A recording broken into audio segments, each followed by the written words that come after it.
points from Jason Brickman, 4 naman off the bench for Encho Serrano. While for the Quezon Huskers, LJ Gonzalez coming out strong with 8. Christian Pagaran and Simon Sandagon and RJ Minerva all coming off the bench. 7, 6, and 3 points respectively. Huge reason why they have the edge in bench points, 20-12. Talking about the Huskers. But now, third quarter begins with ABRA having first crack at it. Ildefonso forcing it up. Gio Chu was right there, grabbed the rebound. Ildefonso not happy with the non-call. And Hierro was really just staying right in front of Dave on that drive. Dave felt that he got hit on that shot. But again, you have to close out a defensive stop with a defensive rebound. That time they failed to do that, and naka-recover itong si Gio Chu. That's why he's on the line. Only the third and fourth attempts from the free throw line for ABRA as Gio Chu knocks down the first. Well, you really got to continue if they're ABRA Weavers to continue to take those shots from the outside, especially after a ball swing. You know, not early on the shot attempt, which is yun rin yung ginagawa nitong Quezon Huskers. They're taking their shots late in the shot clock, moving the ball around, you know, side to side, north to south, until they catch that defense late. That worked in the first quarter. Medyo hindi natin nakita yan dito sa second. 6 points from Gio Chu. Meanwhile, the response from Joseph Gabayni with a bank shot. And Joseph's got to take those shots because si Gio Chu is always going to camp outside. Oduba from 3. It will pop out. Gonzalez comes away with a rebound. LJ using that Magbuho screen. So little bit of a different set to open up the third for the Huskers. Altamsi is free for a free. Off to the right. John Oduba corrals the miss. Matter of fact, Ken, to your point, I think that's the first time we've seen a ball screen action by the Quezon Huskers. We did not see, or very rarely saw that in the first half. Right now, a little bit of chippiness between Hierro and Dave. Hierro really trying to be very physical against Dave because he's gotten torched so far in the first half. Roger Gonzalez wants his team to achieve more, to seek more, because he thinks they're far more better than being just the South Division champions. But they have to find an answer for this guy, Mike Ayonayon, hitting a free to give the lead back to ABRA, 36-35. Well, just good execution by the Weavers right there. In the same way, good ball movement for the Huskers in this instance. And the activity inside continues with the John Oduba going up against Vince. Vince looks hurt. Yeah, holding on to the head. Some chippiness between Joseph Gabayni and Gio Chu. Although Mika reported that he is bound to return here in the finals. Ayun, sa pool. That's a hit, the back of the head. Yeah. And might even be on a spot. A stern test right now here because the Quezon Huskers really came out strong, and they've continued that here at the start of the third. Just a regular foul though against John Oduba. Well, thank you fully for the ABRA Weavers. That's just a regular foul. And I'd like to say, Ken, that yung patience na hinihingi ni Coach Yong, very evident in the second quarter with the way that they ran defensively, being patient with those coverages, rotating to defensive assignments, and just making it difficult for the Weavers, for the Huskers in the second quarter. Hierro under the rest. Flip shot won't work. Great rebound right there by Gio Chu, boxing out Joseph Gabayni before securing the rebound. Gio Chu hand off to Mike. Brickman working on Gonzalez. Jason Brickman gets to his spot. High arcing shot from mid-range is good. Well, twice Jason Brickman has been involved offensively for the Weavers. One of that pass on that fan away by Mike Ayonayon. This time around, that snake inside, getting past the defense of LJ and then putting up with that 15-foot jumper right in front of the rim. Gonzalez popping out. Oduba in front of him. Altamsi. Goes right at Jason Brickman, lays it up and in. Tsaka there's more of ball on the floor action para dito sa Huskers. Kanina more of passing, ano? And you're seeing more dribbles from the Huskers. Way off on that three-point attempt was Dave Ildefonso. Magbuhos hits the deck once again. Another foul whistled on John Oduba. And I like how Vince has been active in getting to that low block on that left side of the floor, understanding that he's got a good chance of posting up against John Oduba. Mahirap maging kabantayan si John sa ilalim, pero alam mo kung may pagkakataon ka, you're gonna go and try it. Baseline inbound para sa Quezon. Magbuhos, libre si Pagaran, di nila nakita. Ngayon na kay Gonzales ang bola. LJ. Pass broken up by Mike Ayon. Oh, no. Nice pass! Jeju with a two-handed slam! And to the delight of Kong JB, you love that it actually started on the defensive end of the floor. But Tamsi answers back with a three. And mahalaga yan para sa Huskers na big play, sagutin natin kaagad para to try and take out the momentum that you get from the support of the bench. Ildefonso off target. We are tied 40 apiece. Good skip. Pass. Good skip. Ayon. Too strong. Gabay need the rebound. Gonzales off to the races. Bounce pass Pagaran. The fake.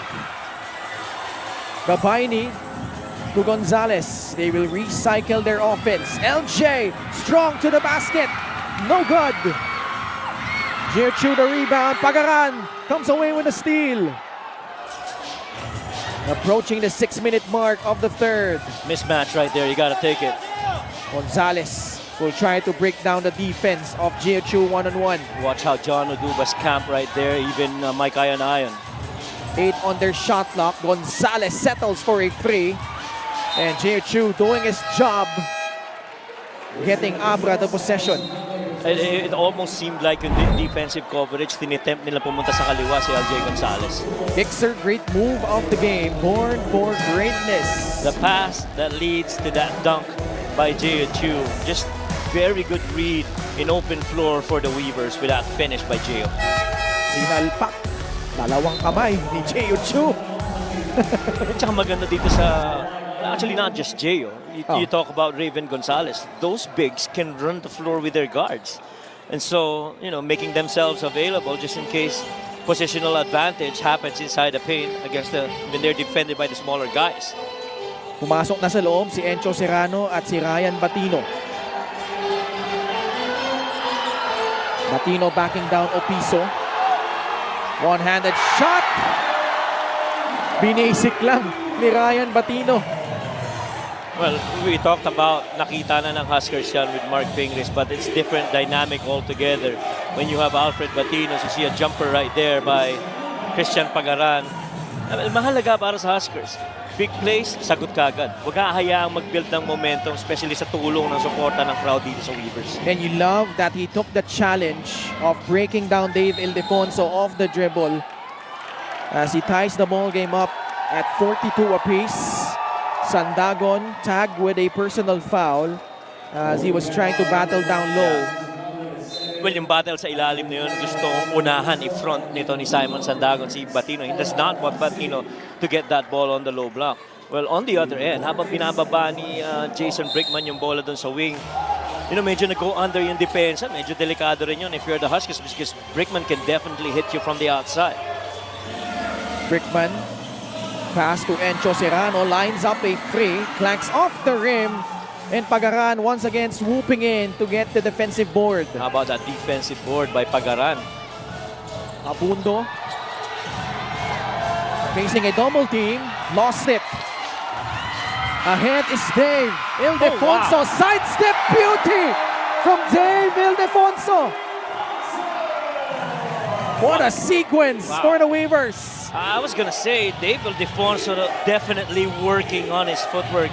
A couple of one-legged shots earlier, now a slowdown of that zero step before going to that finish. What a pass!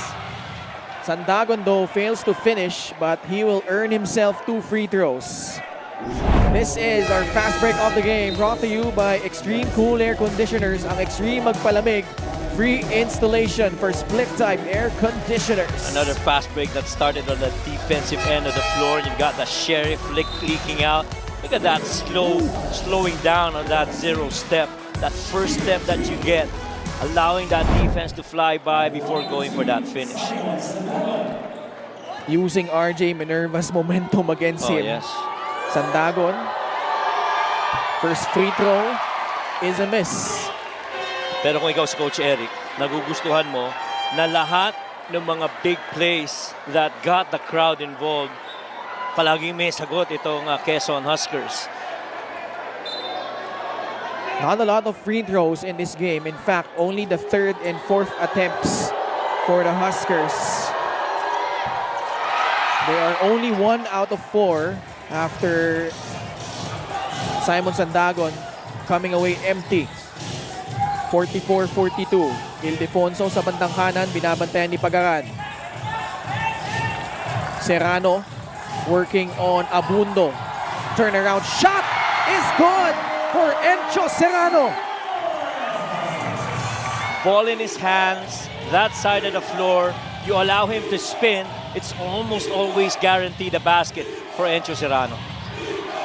Abra creating a little bit of a momentum. Pagaran amongst the tall threes of Abra, able to score with a reverse. And the Huskers continue to use that foot speed, ball movement, man movement, quick passing inside the paint, making that defense rotate for the Weavers. Christian Pagaran with 11 points. First guy in double figures for the Quezon Huskers. Pass broken up, numbers for Quezon. Mantagle. But great job of Abra getting back quickly. Tagle.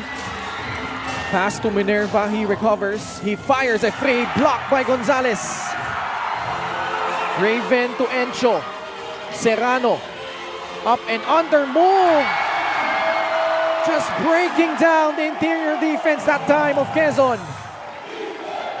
Pakiramdam mo no nakita ni Encho Serrano si Mantagle na sa harap niya, alam niyang aatakihin niya kaagad yung depensa na yun. But how about again, play after play after play, may sagot itong Quezon Huskers. Nice reply from Simon Sandagon. Dalawa ang lamang ng Abra, 48-46, 2.5 remaining in the third. Taiwan, free, no. Abundo the rebound. Quezon the chance to tie or take the lead. Mantagle on the left side. RJ Minerva, his shot bounces off the rim. That was a good shot for the Quezon Huskers. Really just couldn't make it. Minerva was on the spot na very komportable siyang tumira pero hindi niya naipasok yun. Serrano likes this matchup against Alvin Abundo. He's liked everyone who's guarded him so far this game. Oh, foul. We did not hear the whistle. Oh, yes. So Abundo apparently not a clean strip.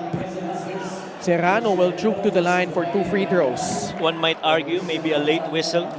Kaya ganun yung naging reaction ng coaching staff ng Huskers, including si Coach Eric. See that again right here. Encho Serrano's attacking every defender right in front of him. Oh, looked like a good strip. Sure looked like a good strip. Challenge from the side of Quezon. So Serrano will earn himself 2 free throws. Coach Yong Garcia wants to achieve a title for the first time as a head coach here in the MPBL. We would like to thank LGR, the official outfitter of the MPBL. Pasok yung una ni Encho. May balita muna tayo kay Miss Mika Encho Abisamis. Serrano is entering his third national finals in the MPBL. The last two will forever be memorable as he represented his province in Pampanga. But this season is equally important, being the adopted son of the Abreños. He hopes that his experience in the national, specifically against Quezon, will be very beneficial to the team. Coach Eric asked for Coach Young asked for more defense from him, but for the guy who has shown that he can work well as a teammate, no champion ego, no superstar feels, he wants to give more. Ken, Coach Mike. Maraming salamat, Mika. Yun yung ace up in the sleeve of ABRA, despite the fact that, well, apart from Marquis, Marwin Taiwan, all these guys, this is their first stint in the finals. But Encho Serrano, having played, 6 games in the national finals with Pampanga, now going for that unprecedented third title for himself. And na-recognize ni Coach Yong that that's gonna be handy because, like right now, Quezon, they're just being mentally tough at the moment and not giving anything away for ABRA. And this is where a guy like Encho comes in, na sanay na sa ganitong sitwasyon at alam niya kung ano yung dapat gawin. At saka nanggagaling yan sa napakalinaw na mensahe galing kay Coach Yong Garcia. I mean, Encho, sige, yung scoring okay na yan eh. Hihingan kita ng konti pagdating sa depensa dahil yan ka namin magagamit, lalo na yung experience mo in those finals games that you played. And clearly, Encho is up to that call. He understands, everything boils down to them hoisting the championship trophy at the end of the season. Here he is. Natalbog palabas yung kanyang tres. Gio Chu bumagsak. At may foul na ipipito laban sa Quezon. Both teams are in penalty. Gabayni tag with his first personal foul. And Gabayni really had to dig deep in his bag as he tries to box out yung napakalaking si Gio Chu. Hindi ganun kadalian yan. Gio Chu was perfect at the line earlier, 2 out of 2. Total of 8 points and 6 rebounds. And you like how Gio has actually blossomed into the kind of player that he is. I mean, early this season when he came in, he was just trying to figure out a way kung paano siya makakatulong sa kanyang team. But the contributions that's really glaring from Gio Chu is the offensive rebounding. I mean, 6-4 in those series against Caloocan and the first game in Pangasinan, and they ended that last game against Pangasinan with 4 offensive rebounds. That's tough if you're Quezon. Lane violation against them. So a substitute free throw coming up for Gio Chu, who I feel like Coach Mike has really earned his role here with ABRA, because when he was part of those championship runs of Ateneo, he was mostly a backup to say Ange Kwame. Yes. But now, minsan pinagsasabay pa sila ni Raven, siya starting center. And well, amidst this really raucous crowd, and his parents are right here. At saka napaka-importante ng maturity na yan para kay Gio Chu, especially as he partners against Raven. And Simon Sandagon just continues to exploit the drop coverage inside the paint against him. Yan yung mga kailangan ma-hit nila itong Quezon, because that's where Raven Gonzalez is out of position to challenge and block those shots. At saka gusto ko doon, Ken, is yung catch and shoot inside the paint. Serrano umikot pero layo ng kanyang tira, pero foul ulit laban sa Quezon. Well, these are tough calls that they're getting, Quezon Huskers. Assist of the game is powered by 747 Live. Dito ka sa Legit. Well, Raven was left to cover 2 actually.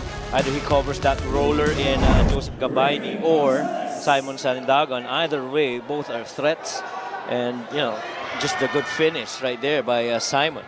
58.9 seconds left in the third period. Diluwa yung unang free throw ni Raven Gonzalez. Well, with the threes gone so far here in the third quarter, and a lot of the action being inside the paint, mas nagiging close itong laban na to with ABRA Weavers. Raven misfiring on both. So Quezon has a chance to take the lead on this possession. Gabanal. Skip pass to Yero. Sandagon. Binabantayan ni Gio Chu. Nahanap na papasahan. Finds Gabanal. 5 on their shot clock. Kabayni. pass to pass. Yero. Open for free. Umalog palabas at paloob ulit. Nice screen as well by Topeng Lagrama. And so far, they're back to no ball screens right now. Itong Quezon Huskers. Every ball movement has really come from single coverage. No help, no gap coverage. Really just allowing these guys to make decisions off the pass. Serrano turns down the shot. Taiwan will not. And a good decision as he hits the free right back for the Weavers. Sandagon with a tough catch. Ball poked free by Raven Gonzalez. 2.6 left here in the third.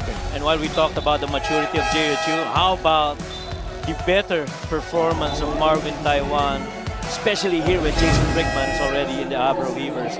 That just is a testament to the dedication and the resolve of a Marvin Taiwan that, hey, I'm gonna get my numbers and I'm gonna help out the team.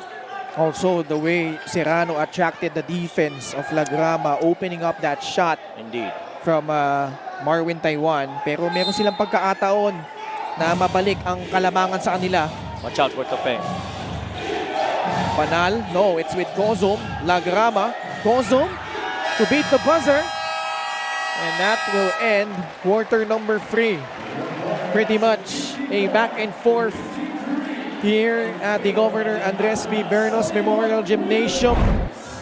As we take a look at the highlights of the game brought to you by Sip Plus, the official hydration partner of the MPBL. Elevate your hydration. A lot of the points in the paints have really come from turnovers converted into a fast break by the Weavers. That's where most of their scoring inside has come from. Pero itong Quezon Huskers, again, this is a quarter when there have been big plays for the Weavers, but Simon Sandagon and the rest of the guys from the Huskers just kept coming back and answering every point that they scored off big plays. We head into the fourth. ABRA with a 1-point lead over Quezon, 54-53.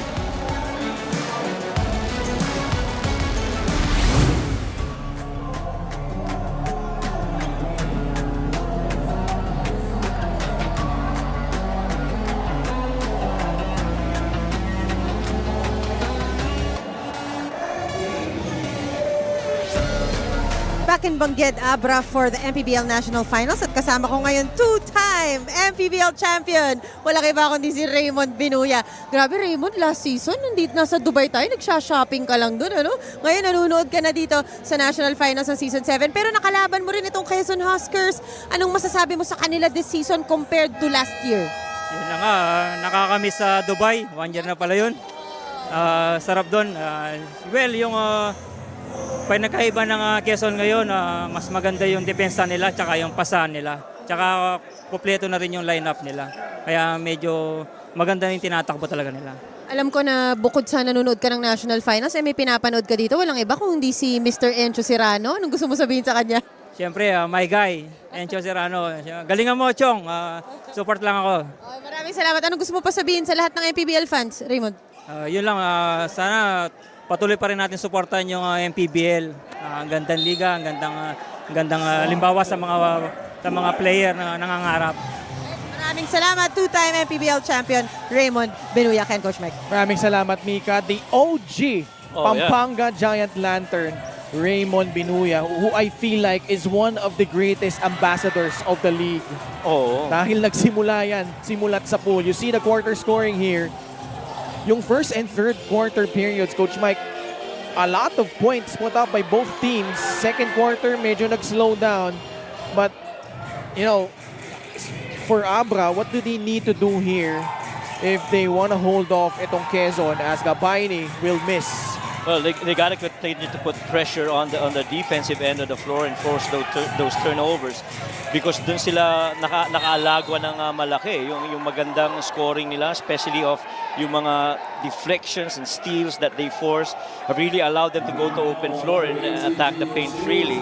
But then again, conversely, para naman dito sa Quezon Huskers, kailangan pagpatuloy mo yung laban lang. Kahit na maganda yung mga ginagawang plays and spectacular yung mga pagkaka-finish ng Weavers on their end, you still gotta answer back and score points on your end.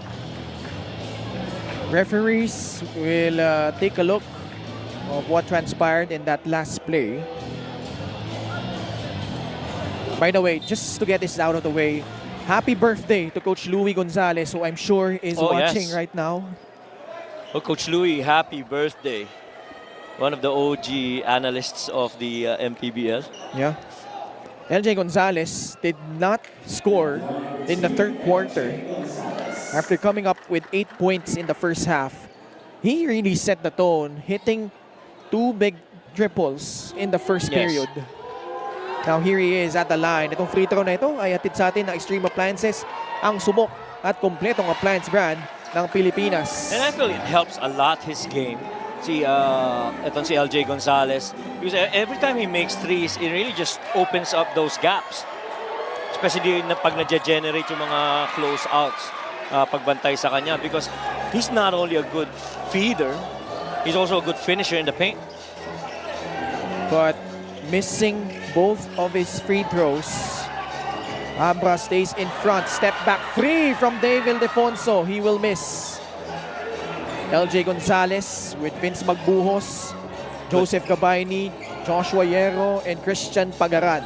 Good closeout by Jiu against Vince. Vince, the shot fake. He drives straight to the cup for 2 points. How about the help of Joseph Gabayni, though, clearing that entire lane for that Vince Magbuhos drive after that, fake after that block attempt by Jiu. Dave matched up against Christian Pagaran. Serrano working on Yero. Settles for a free. Tatalbog palabas. Gonzalez against Taiwan. And Marwin giving up the foul. I like that defensive switch of Coach Eric, putting Yero on Encho Serrano and Pagaran over on Dave. See this good drive right here by Vince Magbuhos. Really, drawing out that defense with that shot fake before putting the ball on the floor and attacking the paint. Also credit that screen provided by Joseph Gabayni. Now he offers a screen up top to Gonzalez. Good Magbuhos, balik kay Gabayni, turns down the shot. Now he settles for a free throw jumper. And that's exactly what Quezon needs. They are up by 3, 57-54. And he has to take that jumper. As JHU has been drop coveraging against him, you have to take that shot if you're Joseph. 18 assists already for Quezon. Joseph Gabayni with 7 points and 7 boards. Batino goes at Gabayni. He will miss. Gabayni secures his 8th rebound. Another big play involving Joseph Gabayni, this time on the defensive end of the floor. LJ, pass outside. Magbuhos puts it on the deck. Fires a pass to Yero. Balik kay Nice Magbuhos. movement. Titira sa 3. And David Defonso with his 3rd rebound. Mike, he challenges the defense of Vince, and Magbuhos will be called with a personal foul. Kaya napakahalaga para sa Quezon Huskers, Ken, na hindi turn over yung bola. Yun ang nangyayari. Okay, may steal yung bola, tatakbuhan sila sa kabila, parating pa lang yung mga kakampi nilang depensa, naka-atake na yung Weavers inside the paint. ABRA, throughout the course of their stint here in the MPBL, is 9-0 at home. They were 3-0 last year. 6-0 this year. Won both of their games in the elimination round against this very same Quezon Husker squad. Tinalo rin nila yung Pangasinan. And then in the playoffs, they beat both those two teams. And also in the first 2 rounds, Ilagan, Isabela, and Caloocan. Tsaka iba rin yung naging, credit to the team of Coach Louie. Iba rin yung naging challenge ng Ilagan against dito sa Weavers. But as I look at the numbers now, Ken, halos lahat dikit except for turnovers, points of turnovers and fast breaks, which is pretty much advantage for the Weavers only because doon sila pumupuntos ng marami. Pagaran with a 3. This guy has come out to play off the bench.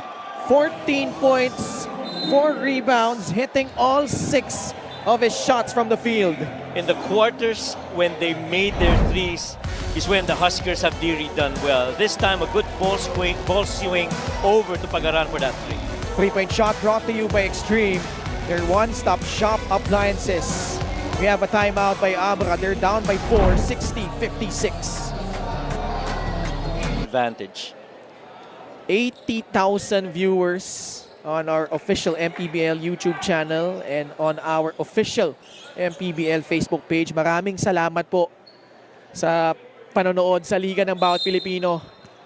This is the MPBL National Finals where the top teams collide in their respective divisions. ABRA getting a stern test right now. Uduma inside. Masyadong malakas. Bola mapupunta sa Quezon. They secure a stop of a timeout.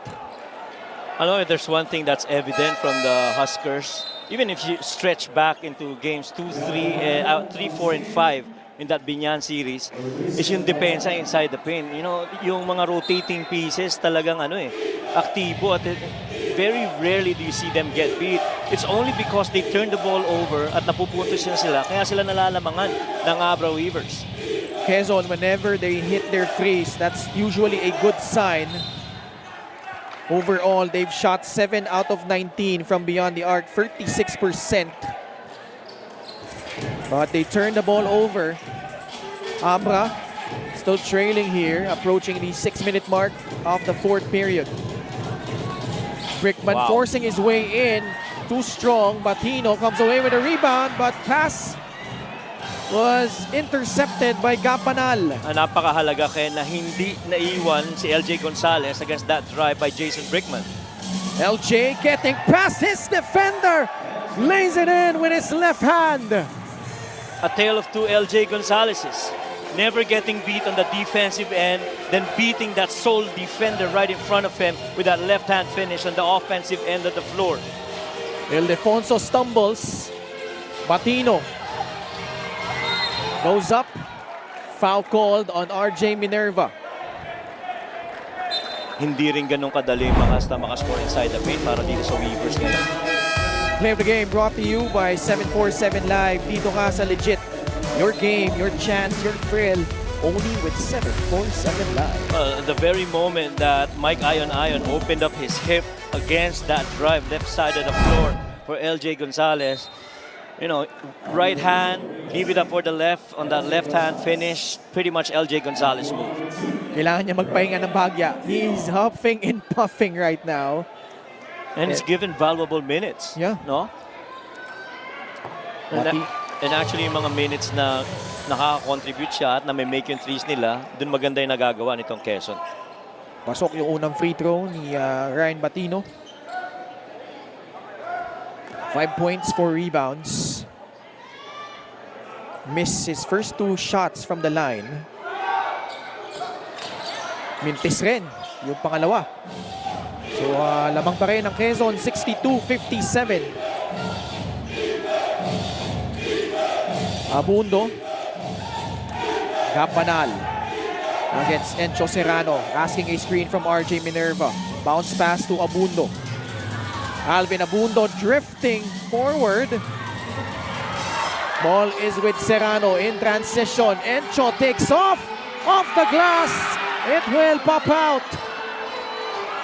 Quickly on the other end, Sandagon will not force it. Binigay muna kay Alvin Abundo. Back to Sandagon. He is free. He puts it up. He puts it in. Ildefonso wanted a charge. Well, it was the no-man help that side of the floor for Dave. And he was asking for that charge. But how about that decision by Simon Sandagon to wait for his teammates before instead of attacking? Foul against Al Tamsi. That's their last foul to give. And this was that good roll by Simon Sandagon. Before that, hindi niya pinuwersa, no? Inantay niya yung kakampi niya, binigay niya, they went in that two-man action, and that right side of the floor pretty much open for him to go and create. Let me correct myself, just the third team foul against Quezon. Maikling pahinga lang para kay LJ Gonzalez. He is back in. 4 minutes and 29 seconds left in regulation. They're protecting a 7-point lead. Jason Brickman scoreless here in the second half. Or actually, Only 2 points here after coming up with 5 in the first 2 quarters. Well, that was a hold on LJ Gonzalez pagkatapos nabantayan niya itong si Dave Ildefonso, and I'm sure he had to go to that foul because he didn't want to get beat downhill. At hindi naman ganun kadali nabantayan itong si Dave, lalo na kung pababa na papunta na ng drive. Pagaran also marking his return. He is tasked now to guard Jason Brickman. Solid screen provided by Batino. Now it's with Ildefonso. Sizing up Banal. Pass outside. High arcing free. Ball did not hit the rim. Batino, baseline drive. Scoop layup. No good. Battle for the ball. And it will end up with QUEZON gaining the possession. Oh, you see the activity of both these teams. Encho Serrano. You got LJ Gonzalez in that action. I believe it was Gab Banal as well. And everybody tapping that ball outside, trying to get possession of that rock. Who touched it last? Yeah, very tricky situation. But ABRA using their coach's challenge on that last out-of-bounds play. And babalikan natin yung resulta niyan.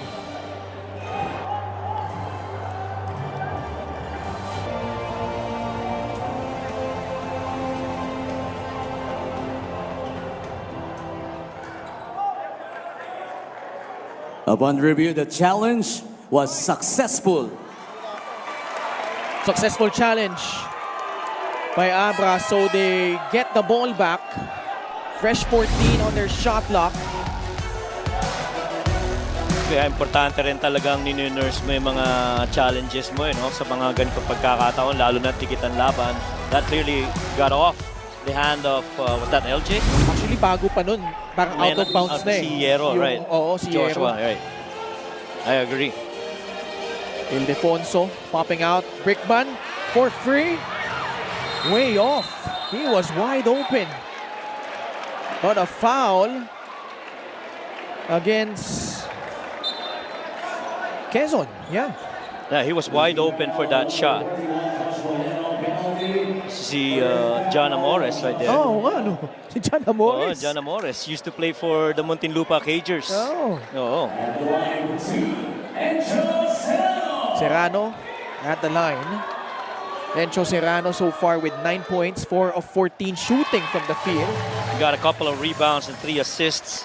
No turnover so far for Encho. So pretty efficient showing for Encho Serrano. 64-58, 3 minutes and 55 seconds left. And the Weavers really getting tested here in the latter part of regulation. 4 minutes to go, you're down 6 at home. Let's go to Mika. Coach Eric Gonzalez had a good huddle. He told the players, nakita nyo na yung ginawa natin ng first half. Ngayon, naniniwala na ba kayo na kaya nating manalo? Ganyan lang, sunod lang tayo sa kanila. By the way, if you are looking for more shooters from QUEZON, Diego Dario is getting married today. Best wishes to him and his beautiful wife, Sam Cor. None of the players attended, obviously, but what a great wedding gift if they get this. Ken, Coach Mike? Oo nga, no? Congratulations to Diego Dario and Sam Corrales. I don't know if they have time to watch the game, but if they do, I'm sure they're pretty thrilled with how QUEZON is dealing with ABRA right now. Up by 5, 64-59. And Coach Eric Gonzalez, a lot of belief in his team. He will sue for time in a very tense crowd. And in there, Jacob Galicia, one of the breakout stars here. 1,000 viewers watching us live on the official MPBL YouTube channel and our MPBL Facebook page. At ang Liga ng Bawat Pilipino traveling here all the way to Bangued Abra for game number 1 of the 2025 National Finals. Muli po, Ken Panglinan with Coach Mike Perez. Mika Abisamis working on the sidelines. Right now, QUEZON is ahead by 5, 64-59. Trying to steal one on the road. Altamsi sa loob, recovers and scores. And again, your interior passing is the other guys moving to open spots and being found by his teammates. Encho blocked. LJ Gonzalez will pull it back out. 3 and 13 left in the fourth. Guarded by Marwin Taiwan. LJ bounce pass Gabayni. This is big. Pagaran has yet to miss, and that continues. 17 points. His third triple. Christian Pagaran. And you talk about the patience of the Quezon Huskers to execute on their end of the floor. Got off that 2 on the ball. Took that shot on the corner for Pagaran.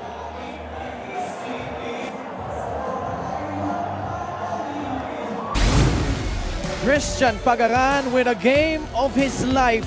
17 points, 4 rebounds, hitting all 7 of his field goals, including 3 from downtown. What a performance.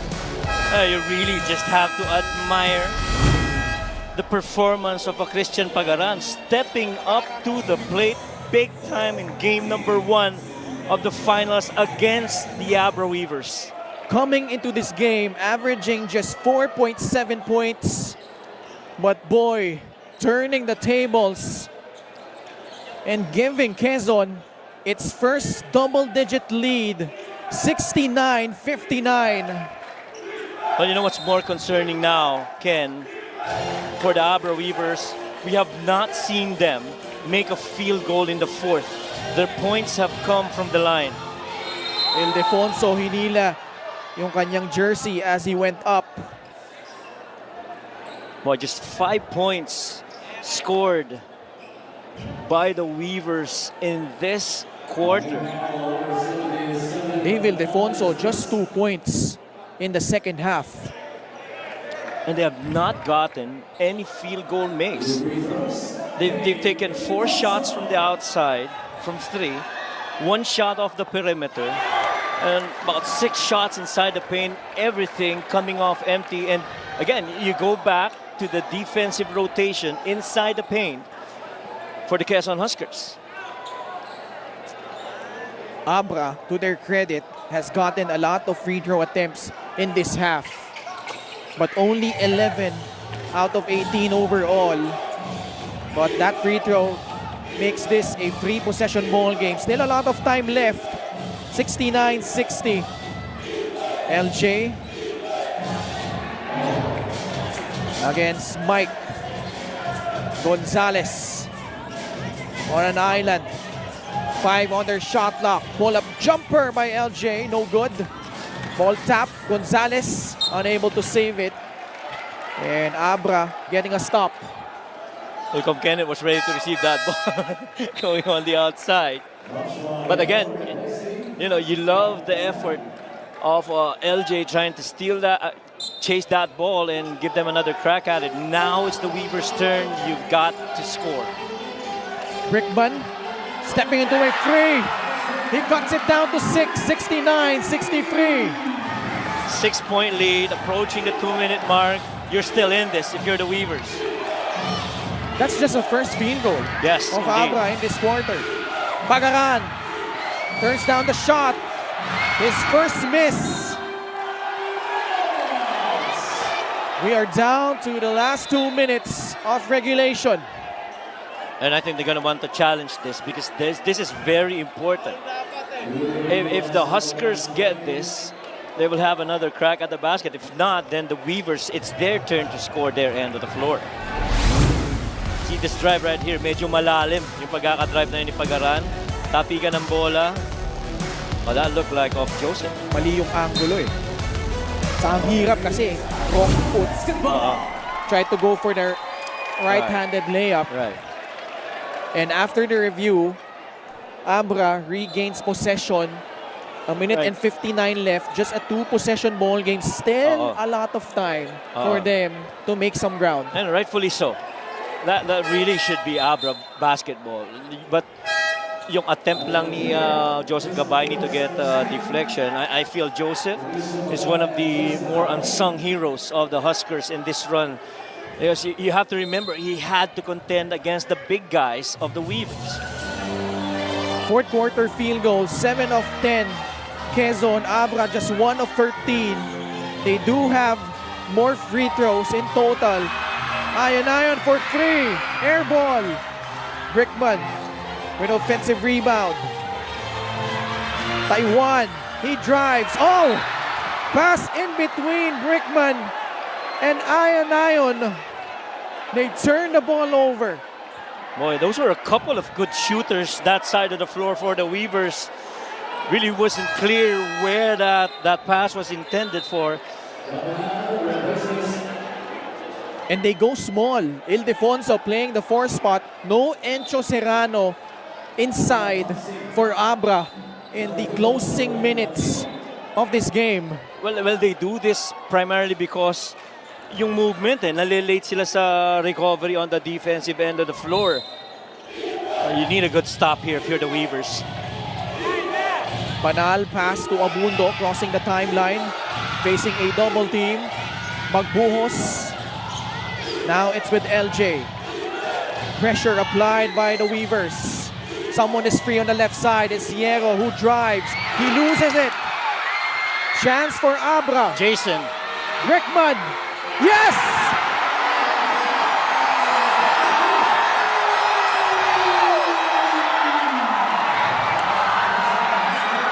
Back-to-back threes from Jason Brickman as Abra pulls to within 3. And that is why you get a Jason Brickman quickly off a missed shot. You run wide. Jason doesn't think otherwise. He just lifts and takes that shot. Did not even blink. Several feet away from the arc. Much to the delight of Kong JB Bernos. Timeout Quezon. They're up by 3, 69-66.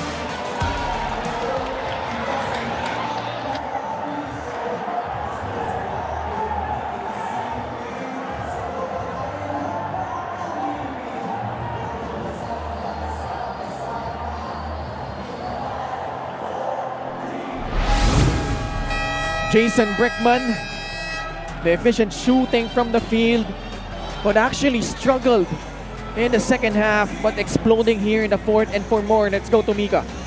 The first time I met Jason Brickman, he barely knew anybody in this league. But as the games went by, specifically the playoffs, he has had some huge assignments in Chris Bitoon and Hesed Gabo and started to recognize the respect he had to give these point guards. Today, he faced the toughest one so far in LJ Gonzalez. He said the guy is the energy and the engine of their team. He creates their plays. He scores. He's young. So Jason actually spent time studying the tendencies of LJ. He said, one thing I learned about this league, that everybody works with their heart.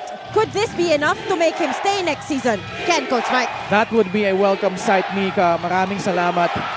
As he is showing his pedigree right now, hitting those 2 triples to give Abra a chance, but Gonzalez in resounding fashion responding by driving straight to the cup, but visibly hurt after drawing contact against Abra. Well, visibly, LJ Gonzalez really wanting to be, 100K viewers oh my. live on the official MPBL YouTube channel and Facebook page as they witness Eman Tagle try to hit these big free throws. Ooh. Off the bench, you're cold, this close of a game. This is a 1-possession game. You're playing, you're visiting the home of the Abra Weavers. A place where for some teams, just too much. Yeah. Ilagan got blown out here in the first round. Same case with Caloocan. Pangasinan lost by a significant margin as Tagle missing both. Abra just down by 1 possession. Marwin Taiwan. The pass to Uduba inside.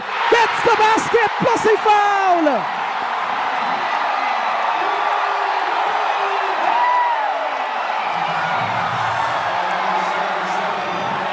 What a play. Taiwan setting up Uduba. And that is our assist of the game, powered by 747 Live. Dito ka sa Legit. Eman Tagle got lost in that role. That help coming from Gabanal very late, and you've got that point-blank shot attempt for John Oduba. That pretty much is easy basket for the big man. Dami pang oras, 59.3 seconds left. Oduba has a chance to tie the ball game up.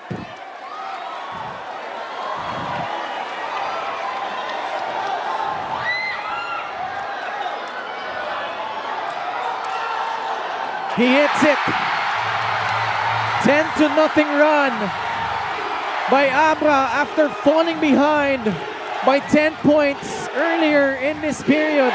0 out of 12 for the most part in the fourth. Now they're shooting so much better. ABRA not yet in penalty. Gonzalez working on Marwin Taiwan. Double team comes. Banal back to LJ. 7 on their shot clock. Still got time. Gonzalez sidestep 3. Oh my goodness! LJ Gonzalez! What a bone-crushing free! Oh my goodness! The battle of the point guards has continued. Huskers got LJ. How about this time right here? He had 7 on the clock. He knew the time that he had left. He was up against Mike Ion. Little step to that left side, creating enough space to lift for that made 3. Showing us why he is arguably the top point guard in the league this season. LJ Gonzalez, shot clock winding down, knocks down a big-time free. And we have a timeout by ABRA with 30 seconds remaining. Let's listen in. Well, clearly, no threes. That's the clear instructions of Coach Eric. They, for the most part, have really allowed the Weavers to take those threes most part of the game. But in this instance, where you see Jason Brickman hit a couple, you don't want any more threes coming from the Weavers. 72-69. How many times has LJ Gonzalez done this in clutch moments? And ABRA trying to respond here. Marwin Taiwan. 9 seconds left on their shot clock. Taiwan drives, blocked by Sandagon. Oduba inside, puts it up, puts it in! Oh!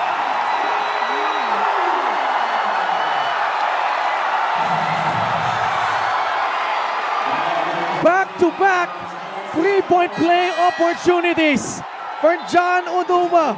And this is why this season is gonna be magical. See that missed attempt right there, but John Oduba refusing to give up, and once again gets a crack and a good chance for another three-point play opportunity. The big man really just continues to move, to locate missed shots and turning it into points for the Weavers. John Oduba, 5 points in the fourth quarter. None bigger than that shot right there. Maging si Kuya Ruds. Hindi na napigilan yung Nako. Oduba though has to hit this free throw.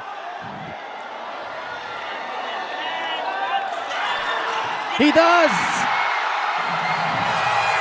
QUEZON will use their final timeout in regulation. 18.5 seconds left. Or sorry, 18.7 seconds left.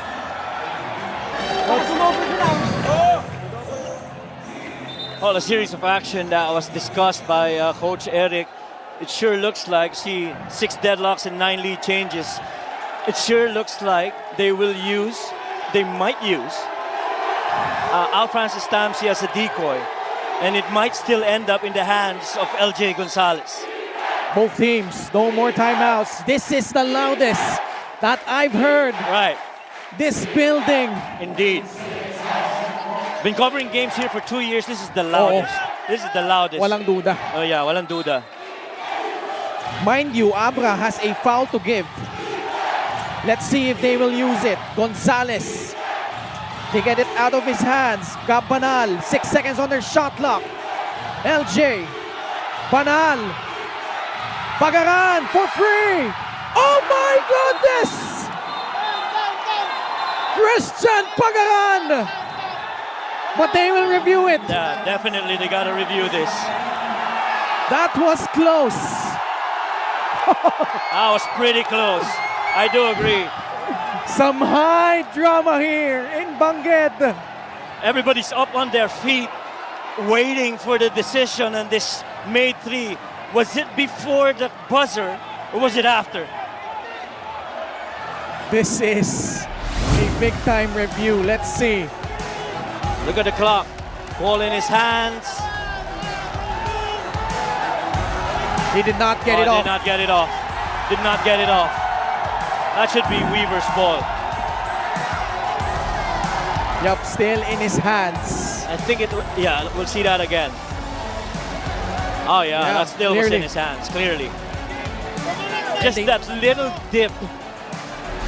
But granted, ABRA, they did a good job Right. of... The ground erupts.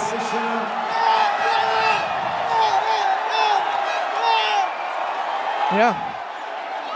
That was pretty clear. That was pretty clear, I think. The Not- moment that clock hit 0, that ball was still in his hands. Not sure what Coach Eric Gonzalez was trying to argue or... We'll see that again. Malinaw eh. See that again. Ball in his hands.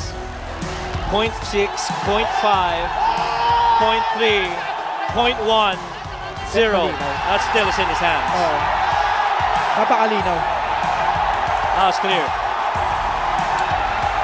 What a performance though by Christian Pagaran. Oh yeah, definitely. But I just want to say, you like how JUQ also challenged that shot. So now they're trying to figure out how much time rather, It'll be is left on the clock. on the clock. Yeah. Well, let me correct myself. That was Dave, I think, that challenged that Yes, shot Dave. by Christian Pagaran. But man, Christian Pagaran, that would have been big if that shot had counted. Clearly, that ball was in his hands when he took it. 4.7 seconds left. Still a lot of time for ABRA as they try to execute this last offensive possession and try to win it.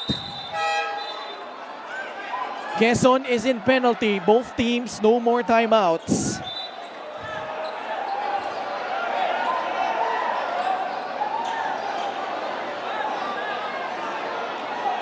So the 5 on the floor for ABRA is Marwin Taiwan, John Oduba, Jason Brickman, Dave Ildefonso, and Mike Ayon.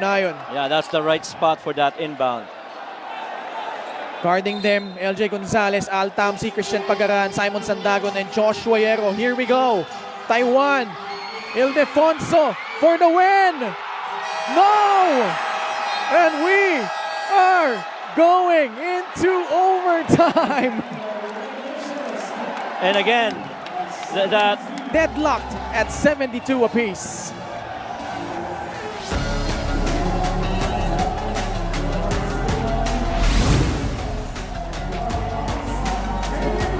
right. 120,000 viewers watching us live on the official MPBL YouTube channel and official MPBL Facebook page. Marami pong salamat. And I'm sure all those 120K viewers are enjoying this game. Well, this is what you get. You get, the top 2 defensive teams going at it in the finals. How about ABRA though, storming back from that 10-point deficit? Ball loose. Oh, that thing's been going on between John Oduba and Gabanal. A lot of contact. Ball will stay with the Weavers. And alam naman natin, pagdating sa loob ng paint, talagang walang binibigay na madali itong Quezon Huskers. Baseline inbound, ABRA.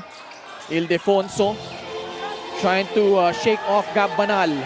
Now it's with Batino, backing down Gabayni. Masyadong malakas. Si Uduba na naman na nakapulot. But that time he misses. So far, John Oduba's getting the better of Simon Sandagon in the rebounding battle. Good thing they were able to secure it. Now it's their turn. LJ almost lost his dribble, gets it back from Gabayni. Gonzalez, Banal, 6 on their shot clock. LJ makes his move. He drives, scoop layup, no good. Out of bounds, ABRA basketball. Right now, LJ going to his foot speed to try and beat the defense of Jason Brickman. Medyo malakas lang, back rim yung tira na yon, and last touch before it went outside, Joseph Gabayni. Itong ABRA went back to their traditional lineup, having 2 bigs on the floor. Jason Brickman, tough shot, unable to convert. Ball will go back to Quezon. So they have John Oduba, Ryan Batino, Jason Brickman, Marwin Taiwan, and Dave Ildefonso. Sa panig naman ng Quezon, Simon Sandagon, Joseph Gabayni, LJ Gonzalez, Christian Pagaran, and Gab Banal. LJ puts on the Jets high off the glass and in. Well, that middle lane, gut of the lane action by the Huskers have been a weapon that they've used, similar to how they did it in the Bedyan series. Pagaran snags down his 5th rebound to go along with 17 points. They say they go back to that middle ball action. LJ Gonzalez with 15 markers. He wants that clear left side of the floor. Gonzalez working on Brickman, facing a double team. Skip pass, Pagaran. Jump shot, 3-pointer is good. The guy can't be denied. He's been shooting the lights out. 3 minutes left in overtime. 5-point lead for Quezon.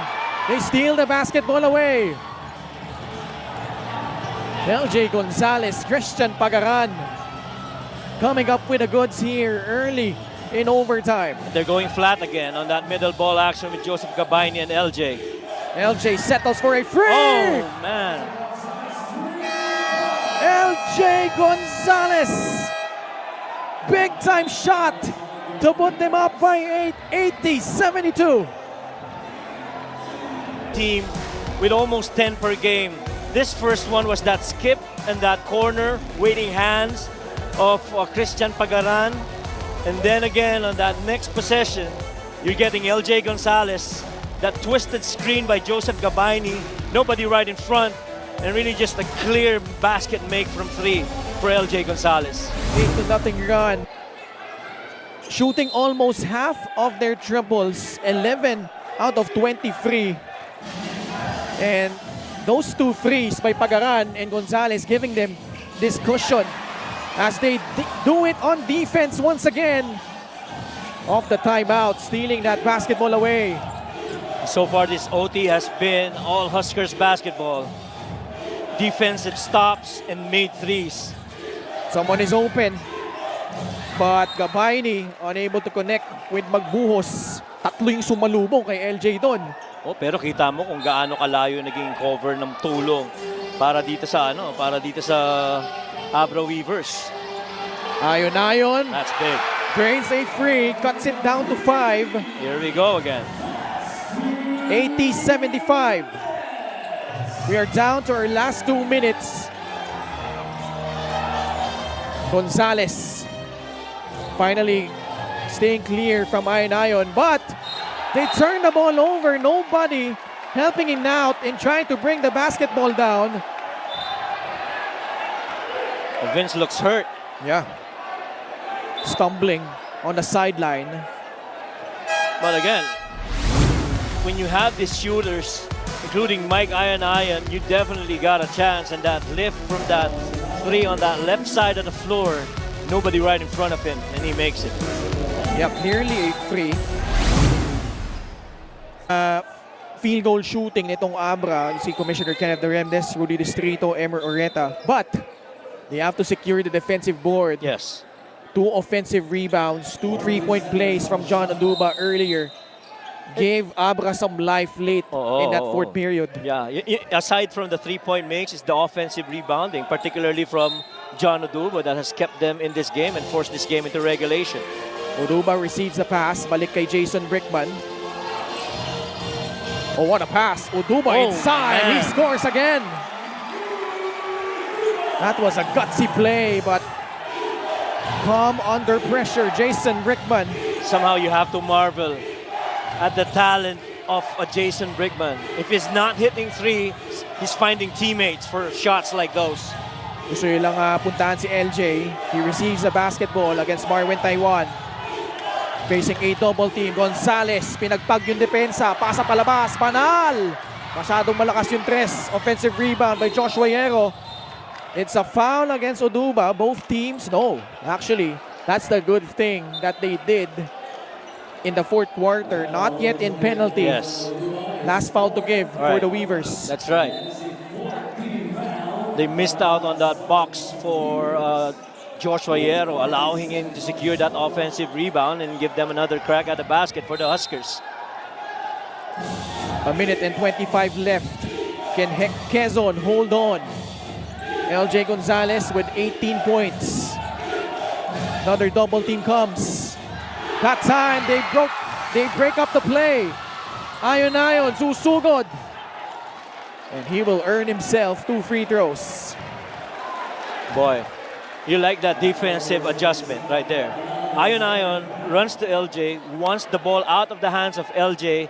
They knew that pass was going to break the paint, but John Oduba anticipating it and getting that deflect. And now you've got Mike Ayon on the line. And you're down only 3 with a possibility of making this a 1-point deficit. Mike Ayon hits the first free throw. Again, they're playing without Encho Serrano on the floor. So Coach Yong Garcia making a choice. This game's not done yet. Ay, layo pa nito. Layo pa nito. 71 seconds left in overtime. 80-79. QUEZON clinging on to this 1-point lead. It's been a game of runs in overtime. QUEZON jumped out to an 8-0 start. ABRA responding with 7 unanswered points of their own. And now, they try to get a stop here. Another ball handler for the Huskers. With Abundo on the floor. Abundo against Jason Brickman. Banal receives it. He traveled. Yeah, he did. Shuffled his feet. That back cut was late. And Gabanal was going to the elbow on a jump stop, waiting for that back cut. Was it Vince Maguos? He was pretty much late. Kasi hindi na magandang spacing that side of the floor. There were a couple of them in there. And again, ABRA doing a solid job of not letting LJ Gonzalez catch the basketball. Did we not say that these two teams are the top defensive teams? Boy, fans are getting a really good treat. Big possession for ABRA. 40 seconds left. Jason Brickman working on Simon Sandagon.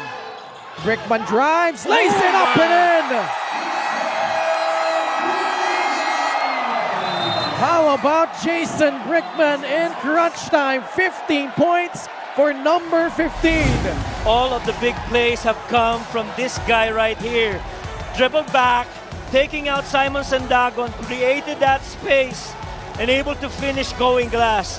Oduba did not even bother to go nearer because he knew that Jason wanted that layup. He understood the positional advantage downhill with Simon from the back.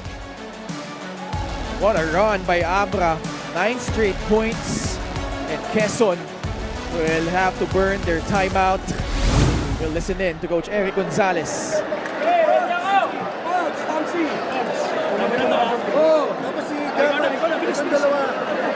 Backward mo hindi. Ay, makinig! O, coach yun na. Ay, makinig. LJ! Hindi pa tapos, ha? Atin ka. Let's go, guys! Si LJ, ayun guys, tsaka si Gab dito. Decision maker, dapat nandito kayo. Okay, backward inbound tayo, ha? Ha, LJ? Okay. Dito ka, Gab. Gab. Winston. Okay, Gab, dito ka, LJ. Okay. Alvin. Yeah. Dito ka. Okay, LJ, Alvin. Gab. Okay. Now listen. Tamsi. Tamsi. Wala ka muna. Kaya na tayo. Okay ka ba? Dito ka, Pag. Sa dulo ka. Be available for each other, ha? Wait, 1, 2, 3. Kailangan nyo restore. Kailangan nyo restore. Well, I like how Coach Nash mentioned about decision making. He says if LJ is here, you guys have to be here on this side of the floor. And one clear instruction though is for Christian Pagaran to hold that right corner 3 and to make themselves available just in case. Now they opted to inbound at the backcourt. So that gives them the full 24 seconds on a shot clock. 36 on the game clock. Abundo receives. Taiwan in front of him. LJ being denied by Jason Brickman. Na kay Abundo pa rin ang bola. Ngayon na kay LJ. 10 seconds left on their shot clock. Facing a double team. Gonzalez tried to split it. Brickman comes away almost with a steal. It's a mad scramble. A jump ball. Quezon retains possession. Now what ABRA is arguing is that there was no clear change of possession, that it should have been a shot clock violation. Wow. Let's see. And again, it's another possession that ends on a defensive stop. Well, they were expecting LG to get that ball that side of the floor, but how quickly was that double coming in? And they knew na susubukang i-split ni LJ yung dalawang depensa, and just that quick dig underneath allowed that deflect, and we are where we are right now. And every time na double si LJ, they just have trouble executing it on Quezon. At saka And credit also yung swarming defense. Swarming defense. Because as soon as that double team comes on LJ, then everybody guards gaps and understands where their man is. There's a guy who will cover two offensive players. The QUEZON Huskers. And really just good adjustments from both these teams.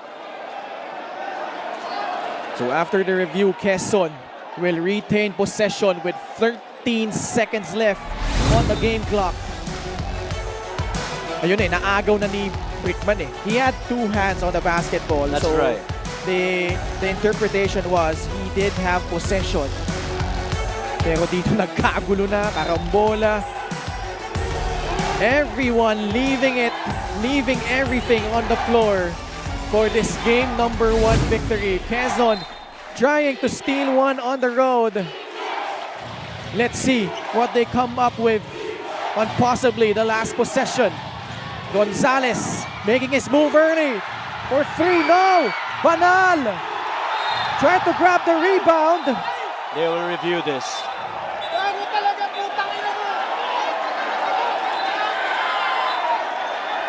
Let's see. Initial call was Quezon basketball. Boy, they had a couple of looks after that miss by LJ. Good defense though by Marvin. See that 3 a little bit to the right. Hits the board. Gab goes for it. Yeah. Oh, it looked like off Gab. Off his arm. Yeah, At least on that it. angle. Yeah, at least on that angle. That's right. So the last 2 guys that they look at who To rush it. Yeah, he had to rush it. Tsaka may pagod na rin. I mean, the way and the intensity of the game and the way that the defense has been covering him, it takes a lot out of you. Didn't you think though that that was the best possible available shot for them at that juncture? Yes, indeed. And only because he made a 3 earlier. Oh. But Had his legs under him, yeah, but just way off on a that little bit shot to the that right. time. Konti sa pakanan yung tira niya eh. Now, in case ABRA gets the basketball back, Quezon kailangan ng foul dito. They need a quick foul, that's right. Because even if they foul, And even if ABRA makes both free throws, this is still a one-possession ball game. That is right. Pero tingnan muna natin no, yung magiging resulta nitong review na ito. Wala nang timeout pagkabilang kupunan. Both teams in penalty. And so to your point, The review was inconclusive, so we will stand on the call. Quezon Huskers basketball. Quezon will retain possession. 5.7 man. seconds left. Hold on to your seats, ladies and gentlemen.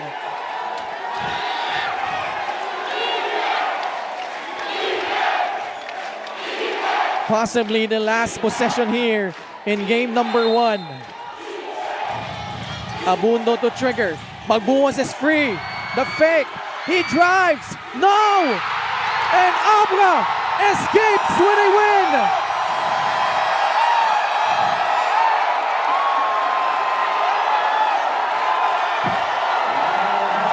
A solid North Weavers. that was a clear lane for him. Our best player of the game is powered by 747 Live. Play what you love. Win what you deserve. At that point, when Jason Brickman came in, previous to that, they were 0 out of 12 in the fourth quarter. But this guy gave new life for the Weavers. A couple of threes, and then that really good pass here in OT for John Oduba. Hinge it for the Weavers. And coming away with 8 points both in the fourth quarter and overtime. 8 of his 15 points, Jason Brickman delivering for the ABRA Solid North Weavers as they beat the Quezon Huskers in overtime 81-80.